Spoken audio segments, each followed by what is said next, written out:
네, 저평가된 종목들을 통해 중장기적인 전략을 마련해보는 잠금 해제 시간으로 돌아왔습니다.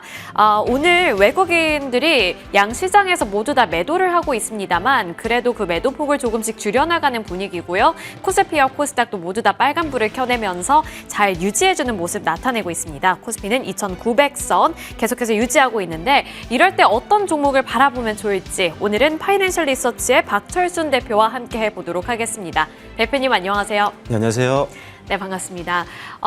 본격적으로 저희 섹터 이야기 나눠보기 전에 AS 전략을 먼저 세워보도록 할 텐데요. 지난 4월 달에 봐주셨던 성광밴드가 정말 잘 갔습니다. 지금 보시면 시가 기준으로도 36%대, 최고가 기준으로는 40% 가까이 되는 상승률을 나타내고 있는데요. 오늘 장에서 원전주들도 주목을 많이 받은 만큼 성광밴드도 함께 엮어서 기자재단으로 볼 수 있을 것 같습니다. 원전과 조선 다 갖고 있잖아요. 네, 사실 성광밴드는 굉장히 다양한 산업의 재료를 납품하고 있는 기업인데 피팅 기업이잖아요. 그래서 건설 쪽에도 들어갈 수가 있고 조선 쪽에도 들어갈 수 있고 그다음에 방금 말씀드렸던 원전 쪽에도 들어갈 수가 있는데 지금 이 회사가 앞두고 있는 이 전방 산업이 모두 다 호황입니다. 조선도 지금 호황이라 오늘 역시나 관련주들이 굉장히 잘 올라가고 있는 상황이고 원전도 마찬가지고요. 그리고 건설도 일단은 지금 체코 원전 프로젝트가 시작이 되면 건설주도 이제 수혜를 볼 수가 있기 때문에 그런 부분에서 역시나 성광밴드는 계속적으로 수요가 늘어나면서 제품 마진이 늘어날 수 있는 가능성이 높다라고 보시면 될 것 같고요. 그리고 이제 상대적으로 이 관세 충격에 적은 종목들을 우리가 사야 된다라고 계속적으로 말씀을 드렸었는데 이 회사 같은 경우는 사실 철강 관세에 대한 어떤 충격 우려감이 분명히 있었지만 다행인 거는 이 회사의 고객사가 이 철강 관세에 따른 어떤 부담 이런 것들을 떠안기로 계약을 했고 앞으로의 후속적인 계약 같은 경우도 역시나 부담을 안겠다라고 이미 얘기를 했기 때문에 관세 충격에서는 상당히 자유롭다고 보시면 될 것 같습니다. 여전히 조선 업황과 그리고 원전 업황 그다음에 건설 업황에 대한 기대감이 있기 때문에 향후 추가적인 실적 성장 그리고 올해 같은 경우는 영업이익이 전년 동기 대비해서 무려 50% 이상 급증이 예상이 되기 때문에 물론 지금 많이 올라오긴 했지만 추가 상승을 좀 더 고려해봐도 될 것 같습니다. 일단 목표가를 터치를 했습니다. 목표가를 35,000원 제시해드렸었는데 목표가를 금일 돌파를 했기 때문에 절반 정도는 수익을 좀 실현하시는 것도 괜찮을 것 같고요. 나머지 절반 정도는 추가 목표가 2차 목표가인 4만 원 정도까지 한번 보시면 좋을 것 같습니다. 손절가는 기존의 24,000원에서 3만 원 정도로 상향 조정하시면 더 좋을 것 같습니다. 네, 역대급 호황기를 누리고 있는 조선과 원전 섹터를 모두 다 잡고 있기 때문에 앞으로의 상승 여력 조금 더 남아있다라고 봐주셨는데요. 다만 절반은 차익 실현을 해보자라는 관점 꼭 챙겨가 보시길 바라겠습니다. 자, 그렇다면 오늘 헤드라인을 통해서 또 새로운 기회를 포착해 볼 텐데요. 어떤 내용일지 화면을 통해 함께 체크해 보시죠. 최근 들어서 반도체를 향한 투자 심리가 대폭 개선되는 양상 나타나고 있습니다. 엔비디아 수요 회복에 반도체 새 공제까지 겹치면서 SK 하이닉스 쪽으로는 올해도 최대 실적에 대한 기대감이 반영이 되고 있는데요. 지금 엔비디아 쪽에서도 차세대 AI 반도체 루빈 출시에 속도를 내고 있다라는 소식도 접해볼 수가 있었습니다. 이러한 뉴스가 SK 하이닉스뿐만 아니라 국내 반도체 쪽으로 는 어떤 영향을 줄지 이번에는 진짜 투자 심리가 많이 살아날 수 있을까요? 일단 제가 지금 잠금 해제를 통해서 거의 뭐 2주에 한 번 그리고 연이어서도 계속 이제 반도체주를 갖고 나오고 있는데 기존에 이제 PSK 홀딩스도 굉장히 잘 올라가고 있는 상황이고 STI도 마찬가지고 그 외의 장비주들이 대부분 다 우상향 흐름들이 최근에 이어지고 있는 상황입니다. 역시나 기존과 동일하게 역시 이 업황은 굉장히 기대감이 높고 주가도 역시나 저평가 종목들이 많기 때문에 관심이 필요하다라고 다시 한번 언급을 드리겠고요. 먼저 조금 전에 언급해 주신 것처럼 엔비디아 같은 경우에 AI 칩 수요가 계속적으로 증가하고 있는 것들이 최근에 확인이 되고 있는 그런 상황이고요. 추가적으로 지금 GB200에서 이제 GB300으로 이제 하반기 때 출시가 예정이 되어 있고 그 이후에 루빈까지 이제 출시가 예정이 되어 있는데 아시다시피 이 계획대로 지금 신제품들은 출시가 될 예정이고요. 신제품 같은 경우는 HBM이 더 많이 적용이 됩니다. 그만큼 HBM 관련된 장비라든지 소재 부품단에 있는 기업들 같은 경우는 제대로 낙수 효과를 볼 수 있는 부분들이 있기 때문에 기대감은 점점 더 시간이 지날수록 높아질 가능성이 있다라고 보시면 될 것 같습니다.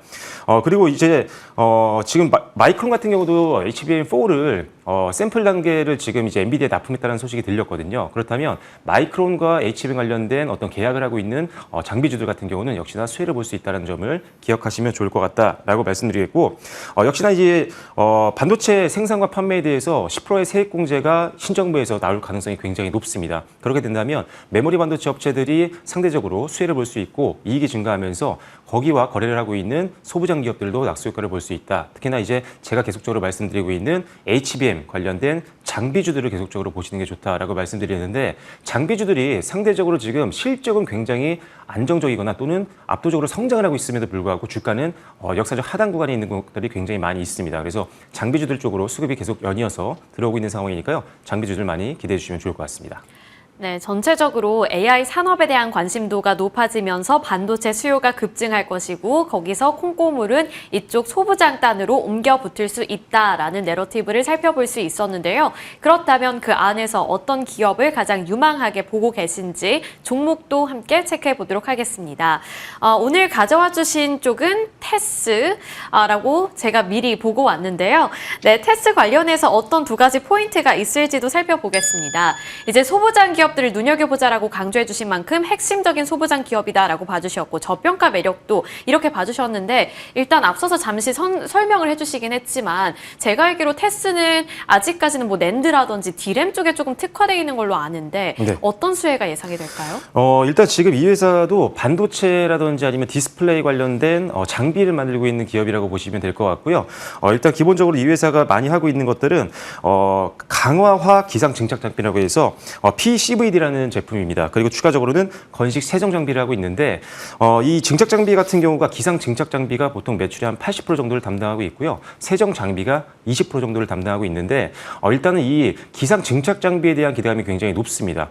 이 기상 증착 장비를 통해서 웨이퍼에 필요한 물질을 입히고 나머지는 기체로 배출하는 그런 장비라고 보시면 될 것 같은데, 선단 공정이라든지 아니면 이런 계속적으로 미세화 공정이 진행이 되면 될수록 이 장비에 대한 수요가 늘어날 수밖에 없는 상황이고, 특히나 HBM에 대한 성장이 굉장히 앞으로도 가파르게 일어날 것이다라고 앞서서도 언급을 드렸다시피 HBM 공정에서도 상당히 중요한 핵심 장비로 분류가 되고 있기 때문에 앞으로도 수요 확대가 기대가 된다라고 보시면 될 것 같습니다. 특히나 이제 삼성전자와 SK 하이닉스를 고객사로 이미 확보를 하고 있는 상황이고요. 뉴스를 보신 분들은 아시겠지만 삼성전자와 SK하이닉스가 상반기 때 전환 투자라든지 신규 투자를 이미 진행을 했었고, 하반기 때 양사 모두 다 역시나 전환 투자라든지 아니면 신규 투자가 예정이 되어 있다 보니까 투자가 진행되게 되면 당연히 장비단이 먼저 수주가 들어오고 실적이 먼저 상승하기 마련입니다. 그래서 실적적인 측면에서도 빠르게 개선이 예상이 되고 있기 때문에 테스라는 이런 장비주들을 일단 기본적으로 여러분들이 포트에 좀 넣어놓는 전략이 하반기 때는 필요하겠다라고 말씀드리겠습니다. 네, 좋습니다. 이렇게 뭐 낸드 디램뿐만 아니라 이제 HBM과도 연관성을 가져갈 수 있다라는 점에서도 눈여겨보시면 좋을 것 같고요. 지금 납품을 하고 있는 고객사 자체가 굉장히 크기 때문에 그 부분에 대한 기대감도 높여보시면 좋을 것 같습니다. 자, 그리고 두 번째 투자 포인트로 넘어가 볼 텐데 저평가 매력이라는 키워드를 주셨어요. 제가 그래서 실적을 살펴봤더니 매출액과 영업이익의 증가율이 상당히 많이 개선이 되고 있더라고요. 네, 그거에 맞습니다. 비해서는 주가가 아직 안 움직였나 봐요. 네, 맞습니다. 2023년도까지는 실적이 조금 부진한 모습들을 보였습니다. 하지만 2023년도를 바닥으로 해서 주가가 계속적으로 이제 실적이 계속 우상향을 하고 있는 모습들이 확인이 되고 있고요. 일단 지금 올해 영업이익 같은 경우는 전년 동기 대비해서 40% 이상 고성장이 예상이 되고 있는 가운데 주가는 그렇게 많이 올라오지 않았습니다. 그래서 지금 실적 성장을 감안했을 때 지금 주가는 여전히 저평가라는 판단이고요.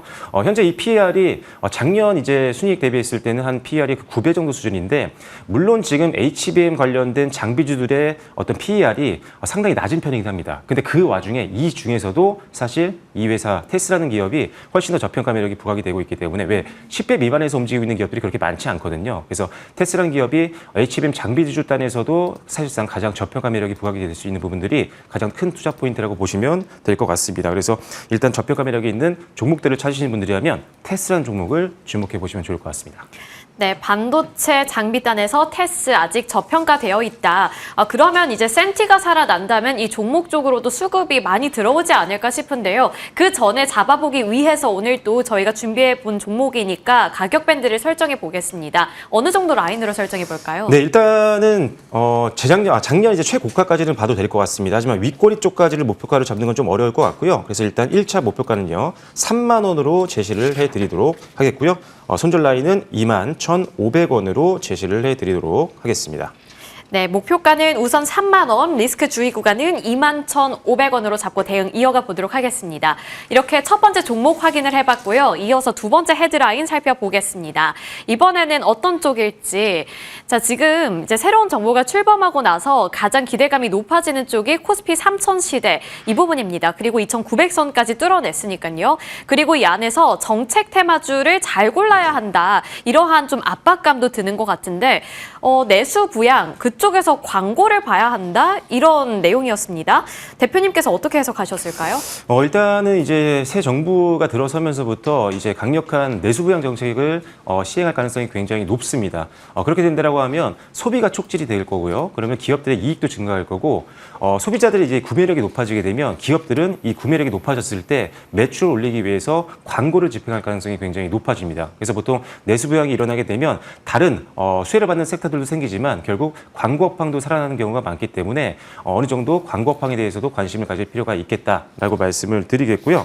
거기다가 이제 첨단 산업이라든지 유통업 같은 경우는 사실상 광고를 굉장히 많이 집행을 하는 편입니다. 그래서 첨단 산업이라든지 또는 유통업계에 대한 어떤 정부의 정책적인 지원이 있다라고 한다면 광고업계 같은 경우는 직접적인 수혜를 볼 수 있다라고 보셔도 되겠고요. 지역사회 활성화에 대한 부분들도 정책적으로 계속 나올 예정인데 그렇게 된다면 로컬 광고도 증가를 할 수가 있기 때문에 역시나 광고업종에게는 호재가 될 수 있다라는 점을 기억하신다면 광고업황 회복으로 인해서 기대가 되는 이 광고업종들 굉장히 기대감을 높이셔도 될 것 같습니다. 다만 광고업이라고 해서 다 실적이 잘 나오는 건 아니거든요. 일단 대형주들, 예를 들어 대기업들을 고객사로 두고 있는 뭐 이노션이라든지 제일기획 같은 기업들은 안정적인 실적이 나오기 때문에 지켜볼 필요가 있을 것 같고요. 뭐 레비 코퍼레이션 같은 경우는 기본적으로 계속적으로 마케팅에 특화되어 있는 특히나 인플루언서 마케팅에 특화되어 있기 때문에 실적이 상당히 잘 나오고 있습니다. 그래서 기본적으로는 광고업이라고 해서 다 보시는 게 아니라 단기적으로 실적이 좀 잘 나오고 있었던 기업을 위주로 보시는 게 좋겠다라고 말씀드리겠습니다. 네, 내수 부양책이 진짜 이제 일을 잘 하게 돼서 소비가 드러난다면 광고 또한 늘어날 것이다라는 관점에서 광고주들 살펴보자 볼 수 있었고요. 그러면 그 안에서 어떤 종목을 바라봐야 할지 종목명도 공개해 보겠습니다. 앞서서 이미 힌트를 주신 것 같은데 그중에서 레비오 코퍼레이션을 주셨네요. 두 가지 투자 포인트 잡아보겠습니다. 인플루언서, 요즘 보면은 거의 다 인플루언서 통해서 광고를 하더라고요. 네, 맞습니다. 일단은 레브 코퍼레이션 같은 경우는 예전에 이제 위블이라는 회사였는데 이제 이름이 사명이 변경이 됐습니다. 그래서 상장이 됐는데 인플루언서 마케팅에 특화되어 있는 기업이고요. 인플루언서를 통해서 일단 광고주들의 어떤 니즈를 충족시켜주는 기업이고 예를 들어서 우리가 흔히 알고 있는 블로그라든지 아니면 유튜브라든지 인스타그램이라든지 네이버 클립이라든지 이런 쪽에 대해서 전반적으로 다 홍보를 도와주고 있는 대행사 역할을 하고 있다라고 보시면 될 것 같고 국내에서는 시장 점유율 1위고요. 그리고 업계 선도 기업 그리고 상장 기업들 중에는 가장 강력한 성장 모멘텀과 빅데이터를 갖고 있는 기업이다라고 보시면 될 것 같습니다. 일단 빅데이터를 축적을 기반으로 해서 성장성에 대해서 가장 높게 평가를 받고 있는 대표적인 광고 대행사라고 보시면 될 것 같고요. 2대 주주가 또 LG U+입니다. 대기업이 지금 이 회사의 성장성을 그만큼 높게 평가하고 있기 때문에 2대 주주로 참여하고 있다는 점도 강점이고 시너지 효과까지도 기대를 해볼 수 있기 때문에 이 부분도 한번 투자 포인트로 지켜보시면 좋을 것 같습니다. 네, 알겠습니다. 인플루언서 마케팅 관련해서 들어봤고요. 그럼 이게 다 실적으로 반영이 될 거라는 이야기인데 실적 전망과 함께 가격 라인도 함께 설정해 주세요. 네, 일단은 실적에 대해서는 너무나도 안정적입니다. 지금까지도 실적이 우상향 흐름들을 보여주고 있지만 올해 같은 경우도 광고 업황이 돌아오게 되면 훨씬 더 많은 광고 수주와 더불어서 매출 성장, 순이익 성장, 영업이익 성장이 예상이 되고 있는데요. 2025년도 영업이익 성장은요 전년 동기 대비 30%대 이상 성장이 예상이 되고 있고요. 순이익 같은 경우는 역시나 역시나 전년 동기 대비 60% 이상 고성장이 예상이 되기 때문에 실적 성장폭만 보더라도 충분히 지금은 가격적으로 매력대가 있는 구간이다라고 말씀을 드릴 수 있을 것 같습니다. 지금 실적이 굉장히 좋은데 주가는 낮다라고 말씀드렸잖아요. 순이익 대비했을 때 굉장히 주가가 낮기 때문에 PER 밴드 하단 구간이고요. 자산가치 대비 낮기 때문에 PBR 밴드도 역사적 하단 구간에서 이제 반등이 나오고 있는 기업이니까요. 충분히 저가 매수의 기회로 이용하시면 좋을 것 같습니다. 외국인들 수급도 상당히 양호하기 때문에 수급적으로도 굉장히 매력적인 구간이고요. 지금 이제 반등이 시작됐기 때문에 일단은 전고점 정도는 한번 목표가로 잡아볼만 할 것 같습니다. 목표가를 1차적으로는요. 13,500원으로 제시해 드리도록 했고요. 손절 라인은 1,500원으로 전저점으로 제시를 해드리도록 하겠습니다.